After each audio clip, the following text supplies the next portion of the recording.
Good afternoon, everybody. Welcome to Solo ReacTalk. This afternoon, I'm going to be reacting to Jim Thorpe. Wait, let me just get the video title again. Yes, Jim Thorpe, the 20th century's greatest athlete, American history, on the Extra History YouTube channel. If you guys want to check out my previous reaction to the other Native American history from the Extra History YouTube channel, remember that the reaction playlist card is going to be at the top right here. If you want to check out the original video as well as Extra History's YouTube channel, the links are going to be in the description below. Okay, let's start. 3, 2, 1, go. Carlisle Indian Industrial School, Pennsylvania, 1907. 19-year-old Jim Thorpe is dressed. Hold on. 1907. Okay.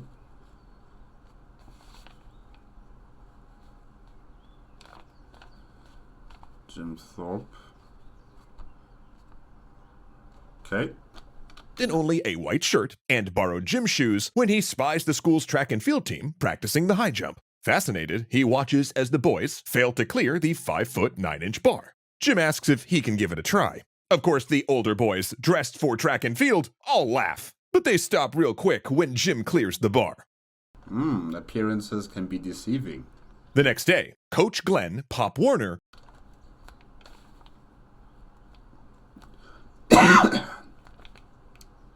Glenn Pop Warner. Okay.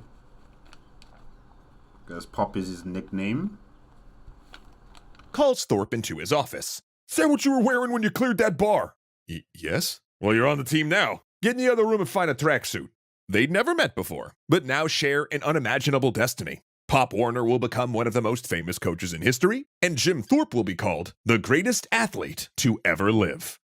So, wait, does John Thorpe attend that school or what? He doesn't, and, Glenn Pop Warner can just, say that he's going to be joining in his school's sports curriculum. I'm not entirely sure what's the process here. Or maybe it's like some sort of, what do they call it? Scholarship. Yeah. Maybe he's going to get a scholarship from this scouting by Glenn Warner. Yeah.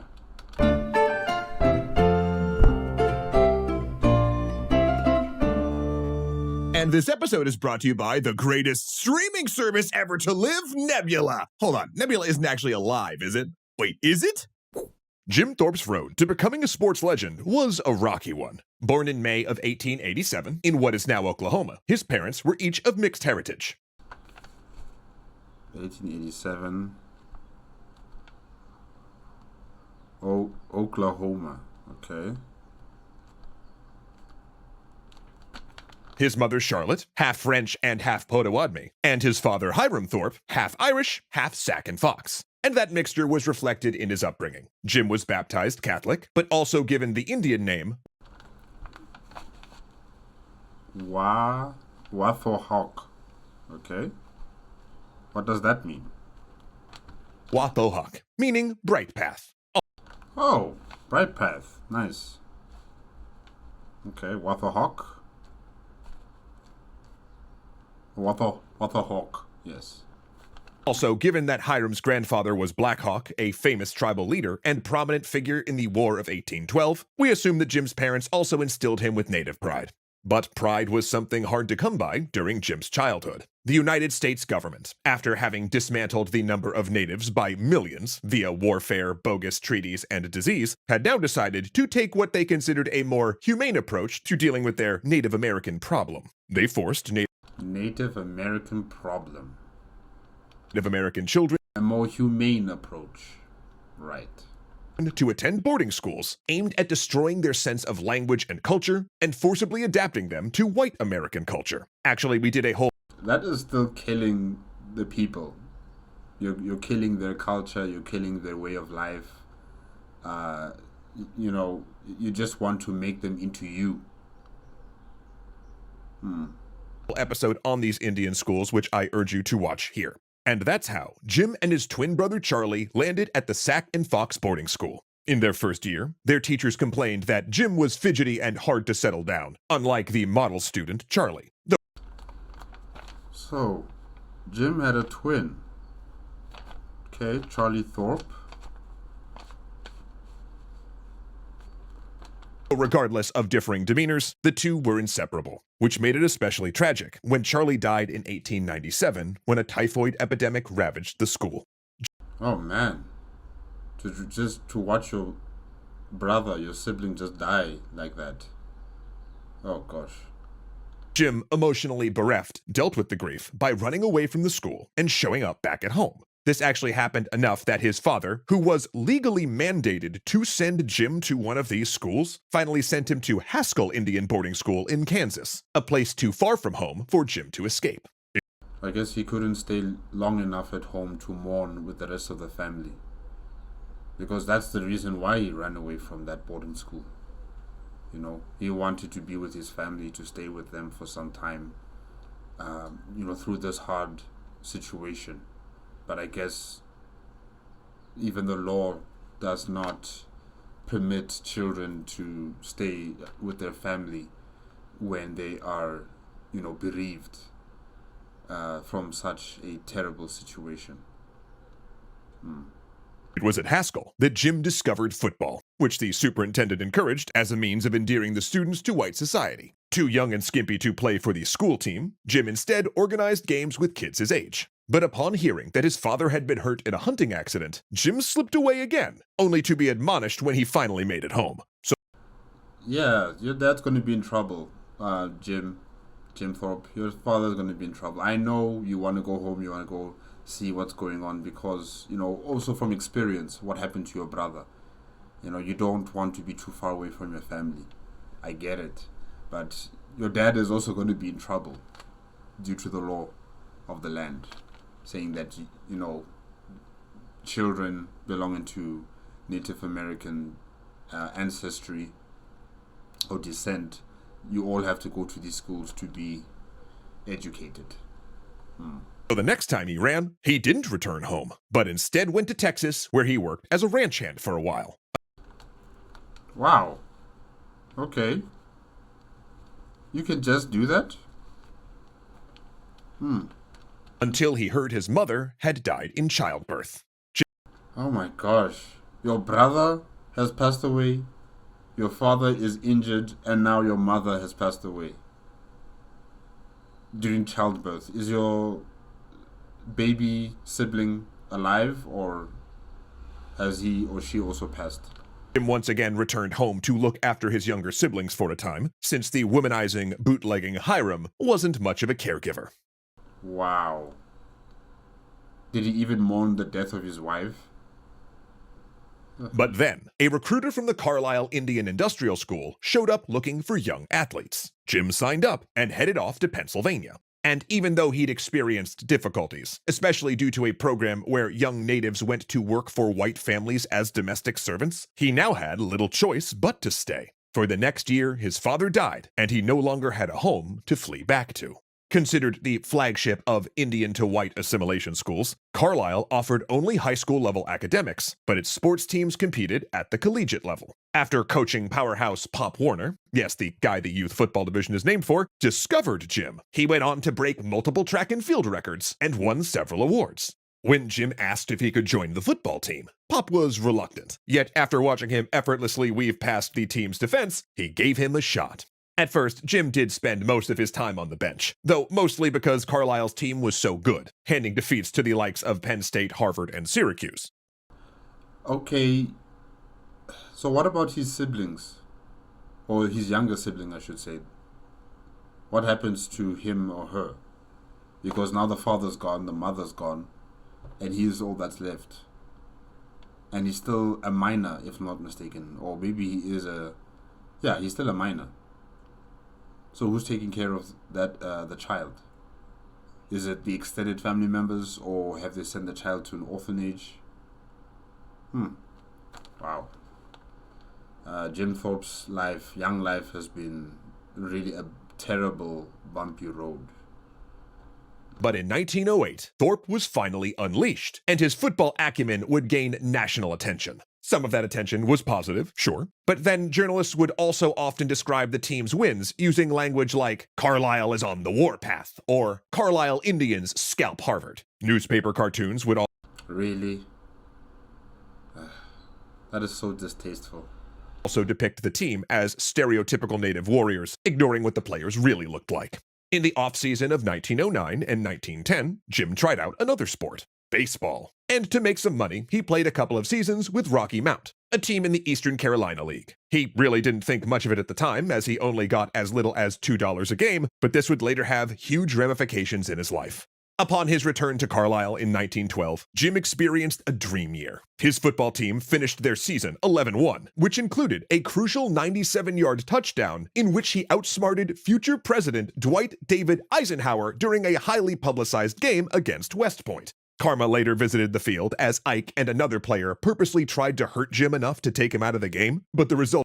Wow. You're telling me one of the presidents of the United States, Dwight E. Eisenhower, was a bully? Oh, wow. And Jim Thorpe, he beat them. Good for him. Play ended up with the two Army players crashing into each other and Eisenhower taking a knee injury that would eventually end his football career. And though he'd been neglecting his track and field work, Jim still trained and qualified for the Summer Olympics in Stockholm. And he wasn't the only one either. On the team with Jim were fellow Native Americans Louis Tiwanama and Andrew Sokolexis, African-American Howard Drew, and Native Hawaiian surfing and swimming legend Duke Kahanamoku. Many of these athletes excelled, but Thorpe went even harder. He went home with 2 gold medals, winning 8 of the 15 contests that comprised the pentathlon and the decathlon, and 8 of the 15. Wow. He even placed in events he'd never trained in, like javelin. When he arrived back in the States, he was given a hero's welcome and had all manner of professional baseball teams clamoring to sign him. However, things started to fall apart when a reporter dug up that Jim had played for Rocky Mount, which was considered a violation of the Olympic Code. Now, though it's strange for us to think about today, back then, only amateur athletes were eligible for the Olympics. Only amateur athletes? Okay, so who funds your sports training? Who funds your your accommodation, your training facilities, your food, transportation? Is that all from the government or what? Like, how are you supposed to live your life and prepare yourself for the Olympics as an amateur without that type of support? Because as a professional athlete, you will have all of those amenities available to you. And Jim Thorpe, yes, he was paid during his baseball career, but that money, probably he needed it to survive. So I wouldn't necessarily say that he was a professional through and through, but he needed that money to survive, to support his own living standards, because there's no one for him to turn to. He can't go home because no one's home. His family has passed away. So how else is he supposed to survive? And despite baseball not even being an Olympic sport, Jim being paid to play any sport made him a professional, not an amateur. With no one Like, this doesn't make sense, but yeah, okay. stepping up to defend him, not even Pop Warner. The Olympic Committee stripped Jim of his medals. Despite that, he was still a hot commodity, and Jim signed as an outfielder with the New York Giants in 1913. While traveling with the team, he and his first wife, Iva, got to see the world and gained an audience with multiple foreign heads of state, including the Pope, impressing all he met. Wait, his first wife? How many wives did he have? Even people who held racial biases against Native Americans prior to meeting him. Running back and forth between the baseball giants and pro football, then getting bounced to the minor leagues during a slump. He continued his football journey with the Canton Bulldogs, winning championships during their 1916, 1917, and 1919 seasons. Can someone do this in our day and age, where you could switch sporting codes, whether you are in baseball for a few seasons and then you go into American football for a few seasons and then you can go back back and forth like that. Is it still possible for American athletes to do something like that? I wonder, because this is unique. I don't think I've actually heard of this, something like this. The captain of the under-20, was it under-20 or under-19 Springboks, South African rugby team, the Springboks, or the Junior Boks as they call them. The captain of the Junior Boks also played for the South African national cricket team. Also, I think under 20 or under 19. And then he switched codes to rugby. Yeah, he switched codes to rugby, and he played as the captain of the under 20 rugby team. So I guess that's one example that I can cite of something similar like this, where, you go from one sporting code to the next sporting code. But I think only very few people are able to do something like that, because you have to be skilled in both sporting codes, whether as a footballer or as a baseballer. So yeah, I think it's very rare.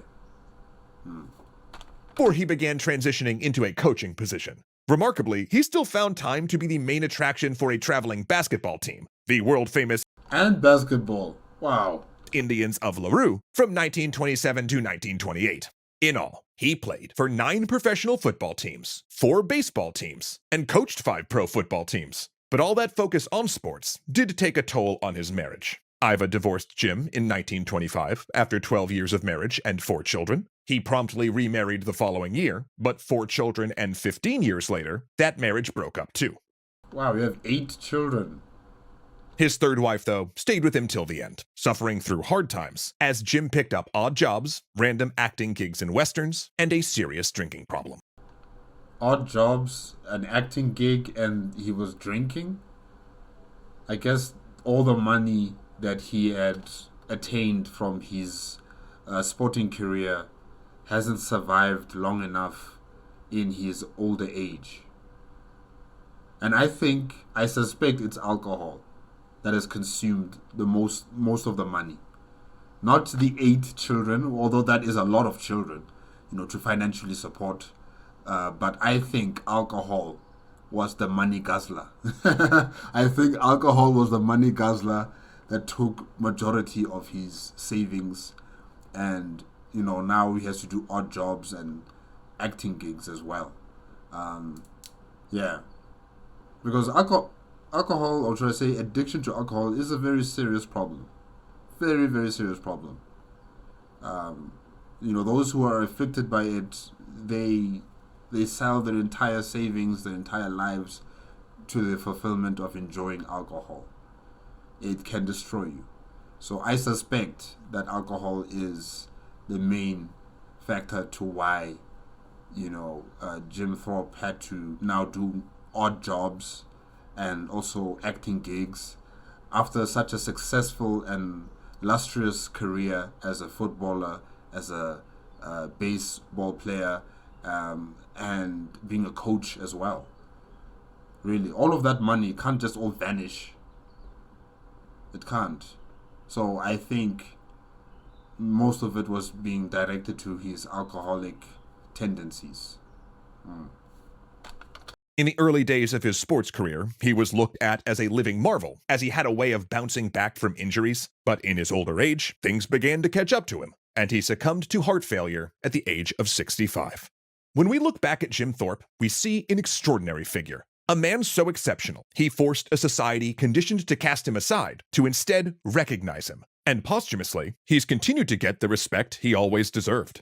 Often voted the best athlete of the 20th century, he's been on a postage stamp, is in the NFL Hall of Fame, and in 1983, the International Olympic Committee restored his medals. The world finally recognizing what King Gustav of Norway did when he handed Jim those medals in 1912, saying, "You, sir, are the greatest athlete in the world." And, speaking of greatest things, I have just gotten confirmation that Nebula is not, in fact, a sentient being capable of creativity, analysis, and witty repartee. However, the 190 plus creators on the streaming service have all of those things in spades. Heck, I think the only thing Nebula is truly lacking is ads. Because unlike some other streaming services, Nebula understands you are paying for, get this, a service. Yeah, meaning there are never any ads on any of the videos there. Plus, you get access to a ton of Nebula First series, like our extra history episode on the rise and fall of Boston's knockout king, John L. Sullivan, which is live right now a full week earlier than you can see it on YouTube. That thing packs a punch. Plus, you get access to amazing exclusive Nebula originals and bonus videos that you can't find anywhere else. Stuff like Real Life Lore's Modern Conflicts episode on the Darfur genocide, Broe Deschanel's Taboo on Screen series, which has been asking the question if we should get rid of sex scenes in movies, and Patrick Willem's recent talk with actor Griffin Newman of the Tick fame, all about the impact of Muppet cinema. Seriously, I could watch those two talk. The impact of Muppet cinema. Wow. For hours, and I kinda just did. Now, if you don't have access to Nebula, now's the perfect time to start, because you can sign up using our link in the description, or go to nebula.tv/extrahistory to get Nebula for only $2.50 a month when you sign up for an annual plan. Or, if you want to lock in Nebula and never have to pay again, we are also still doing lifetime memberships for $300. And of course, every sign up using that link really helps our channel keep going, so please don't forget to use the code. So sign up for Nebula right here, or click here for more extra history on the YouTube machine. That one has ads, though. Say, did you hear the one about Kuya Koi, Joseph Blame, Izzy Coin, Ilkner, Dominic Valenciana, Arclight Games, Angelo Valenciana, and Ahmed Ziad Turk being legendary patrons? Yeah, turns out they're the best.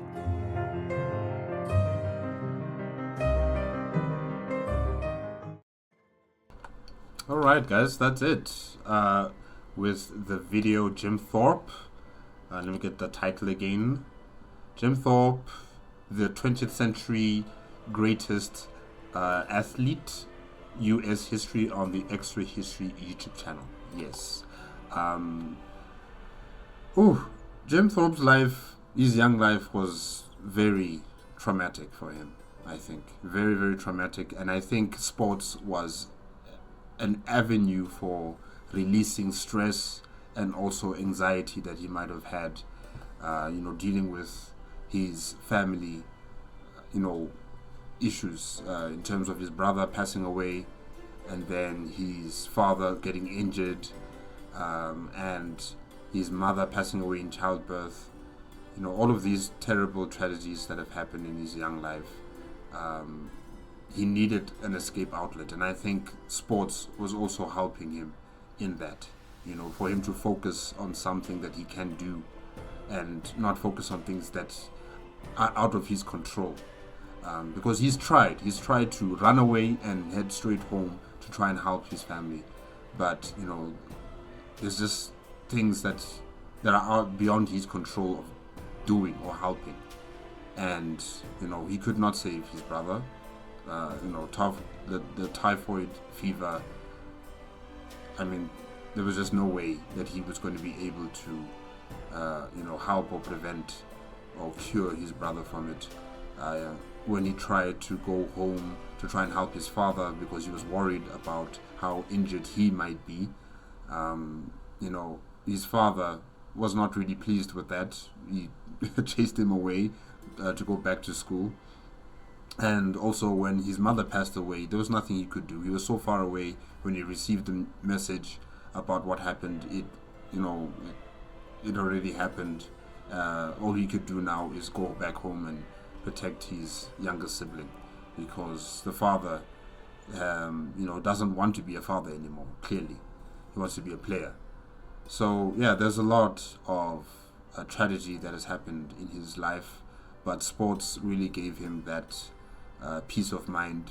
And yes, he did have a very athletic and fit and capable body, but mentally I think also he was far more capable and stable, because sports became an avenue for escape from the pain and the suffering that he might have been feeling in his heart after losing so many of his family members, and his entire family gone. The elders of the family just passed away.